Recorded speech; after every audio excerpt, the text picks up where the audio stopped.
എനിക്ക് വളരെ ഇഷ്ടപ്പെട്ട റൈറ്ററാണ് ജോസഫ് അന്നംകുട്ടി ജോസഫ് എന്ന് പറയുന്നത്. അദ്ദേഹത്തിൻ്റെ എല്ലാ ബുക്കുകളും ഞാൻ വായിച്ചിട്ടുണ്ട്. അദ്ദേഹം ഇപ്പോൾ അടുത്ത കാലത്ത് ഇറക്കിയ പുസ്തകമാണ് ആരും കാണാത്ത യുദ്ധങ്ങൾ എന്ന് പറയുന്നത്. നല്ലൊരു ബുക്കാണ്. എല്ലാവർക്കും ഇഷ്ടപ്പെടുന്ന രീതിയിലാണ് അദ്ദേഹം അത് എഴുതിയിട്ടുള്ളത്.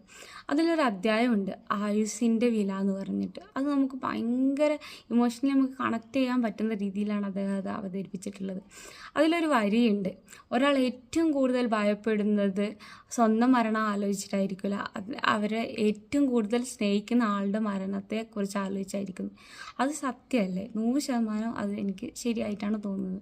കാരണം എന്താ വെച്ചാൽ നമ്മുടെ ഉമ്മയില്ലെങ്കിൽ നമ്മളെങ്ങനെ ജീവിക്കും, ഉപ്പയില്ലെങ്കിൽ നമ്മളെങ്ങനെ ജീവിക്കും, മക്കളില്ലെങ്കിൽ എങ്ങനെ ജീവിക്കും, അങ്ങനെ നമ്മൾ ഓരോരുത്തരെയും വെച്ച് നമ്മളങ്ങനെ ചിന്തിക്കലുണ്ട്. എന്നാൽ നമ്മളില്ലെങ്കിൽ അവർക്ക് എങ്ങനെ ഉണ്ടാകുമെന്ന് നമ്മൾ ഒരിക്കലും ആലോചിക്കില്ല. പക്ഷെ അവരില്ലാതെ നമുക്ക് ജീവിക്കാൻ പറ്റില്ല എന്ന് നമ്മളെപ്പോഴും ആലോചിക്കാറ്. അത് ശരിയാണ്. നമുക്ക് അവരില്ലാതെ മുന്നോട്ട് പോകുക എന്ന് പറയുന്നത് ഭയങ്കര ബുദ്ധിമുട്ടാണ്. ഒരുപാട് കാലം നമ്മളെ കൂടെ ഉണ്ടായിട്ട് പിന്നെ പെട്ടെന്ന് അവർ പോകുക പറയുമ്പോൾ അത് ഭയങ്കര സങ്കടമുള്ളൊരു കാര്യമാണ്.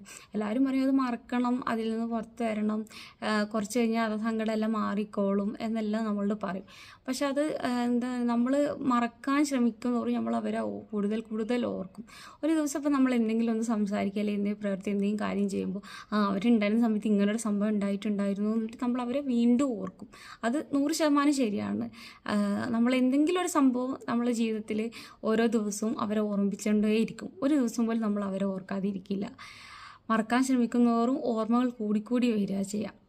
എന്നോട് എൻ്റെ ഉമ്മ പറയുന്നൊരു കാര്യമുണ്ട് എപ്പോഴും, മറവി എന്ന് പറയുന്ന കാര്യം ഈ ലോകത്ത് മനുഷ്യന് ദൈവം തന്നിട്ടില്ലായിരുന്നെങ്കിൽ ഒരാൾ ഈ ലോകത്ത് ഉണ്ടാവില്ല എന്ന്.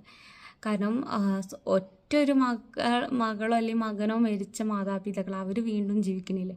അതേപോലെ ഭർത്താവ് മരിച്ച ഭാര്യ മരിച്ച ഭർത്താവ്, ഉമ്മയും ഉപ്പയും നഷ്ടപ്പെട്ട മക്കൾ, അങ്ങനെയുള്ളവരൊക്കെ ജീവിക്കുന്നുണ്ട്.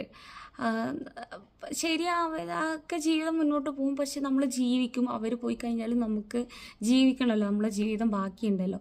പക്ഷെ അത് ആ ബുക്കിൽ തന്നെ ഒരു വരി ഞാൻ കട എടുത്തുകൊണ്ട് പറയാണ്, അത് അവർ പോയി കഴിഞ്ഞാലുള്ള നമ്മളെ ജീവിതം എന്ന് പറയുന്നത് ജീവിതം ആയിരിക്കില്ല, ശരിക്കും ഒരു അതിജീവനായിരിക്കും. കാരണം അവരില്ലാതെ എങ്ങനെ നമ്മൾ അതിജീവിക്കും എന്നുള്ളത് ആ ഒരു രീതിക്കായിരിക്കും നമ്മളെ ലൈഫ് പോവുകയുണ്ടാവുക. കാരണം എനിക്ക് ഈ ചാപ്റ്റർ എനിക്ക് വളരെ അധികം കണക്ട് ചെയ്യാൻ പറ്റിയിട്ടുണ്ടായിരുന്നു. കാരണം എന്താണെന്ന് വെച്ചാൽ എൻ്റെ ഉപ്പ മരിച്ചിട്ട് ഇന്നേക്ക് 3 മാസം ആവുന്നേ ഉള്ളൂ.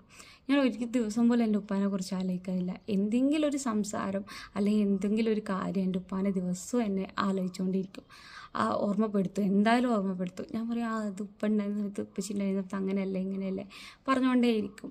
അപ്പോൾ ആ ഒരു പുസ്തകത്തിൽ ആ ഒരു ചാപ്റ്റർ എന്ന് പറയുന്നത് നമുക്ക് അത്രയും ഇമോഷണലി നമുക്ക് അത്രയും